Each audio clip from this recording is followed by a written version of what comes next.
Menteri Rangba Kejala Ukonrat Kesangma Hakala Sing Blay Jung Katayau Ulaple Yaka Centrifuge Latex Manufacturing Unit Neka Karkhana Sanjri Hakoksi Nangsat Kabahap Opo Kasong Sak CNRD Block Bat Kaneka Karkhana Sanjri Kadai Kabaningkong Hakejala Megalia Bat Kabaar Hakatan Chatela Mingi Ya kini ke Karkhana Sanjri Lapanyat dan Sister Rose Keblongonong Seng Jong Kemendi Pathar Multipurpose Cooperative Society Bat Labe Tengka Daga Meghalaya Basin Management Agency Hak Jinglut Kebakot Khatpra Point Pra Klor Tengka Bat kini ke projek Kat Ajing Meto Yukum Balai Hajarngut Kinong Rep Dingjri Kibran Hakaleng Kibenta Jong Kerilung Garo Hak ini ke Jingyalang Lawan Banishim Betalang Do Menteri Ketenat PHE Umar Kui Semarang UMLA Umar Tan Sangma Sister Rose, Secretary, Jongganeka Cooperative Society, Kihai Officer Sarkar, Bat Kiwi-Kiwi. Aba ajing keren Menteri Rangba Ulong, bagani ke Karkhana kan long kejengker kui ke Rilum Garo, Bat Kejelahi Berakawai. Namarkan ajing mentoy kibabun kinong rep Dingjri. Ulong, nado bagi Sarkar MDA Kalashimti kejeng sensyar Hagasnam Arhajar Khatpra, Kalabu Akmat Ayak Man Sengutu kejeng Ayak Juginong Rep, Bat Banshim Kisenjam Menkersyan, Yaki. Kumta kelas sedang kibabun ki program kum ke Focus Plus, bat ke Siam Farm Plus, pan ajing mentoy kinong rep. Ulong bagi company iki Dingjri lamat iki jing namar kejeng syaknyot na kinong kayi gibuan nabar. Kumta kani ke Karkhana kan pan kelano ekani, bat kan ajing mentoy kinong rep ki badan bentah ke company Dingjri. Ukonrat kongkal sangma ula kentu ya berok kinong rep iki Dingjri bakin det bandi iki jri syakani ke Karkhana, kaman ay kedor ke babyang bha, bat ban om penlut yala kepo.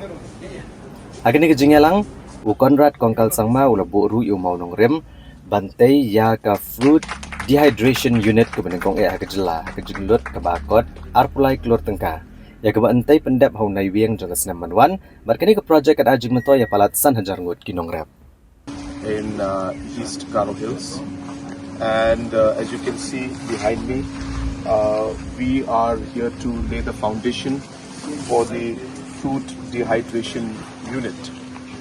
This is almost a 23 crore unit that will be set up in the next 15 months. And based on this, fruits like pineapple, banana, oranges, jackfruit and other products will be dehydrated and will be packaged to be then exported also and sold all over the country. The advantage of this, of course, is that the fruits which would have normally gone to waste will now be processed and the farmers will get a lot of benefit out of this. And this is of course one of the first of its kind in the entire state. And we expect anything between 10,000 to about 15,000 farmers to be benefited directly because of this project. And a turnover of approximately in the initial stages about 10 crores, but ultimately about 15 to 20 crores in terms of turnover will be there in terms of the production of this particular unit. And again, this is one of the steps being taken by our government to ensure that we are able to increase the farmers' income by adding value and having food processing in this entire process. So this is a very big step, and we expect that the production of this particular plant, the completion and production of this plant should be ready by next year 2026 before Christmas. So before the next pineapple season in 2026 in the winter, we hope that this particular plant will be completed by then.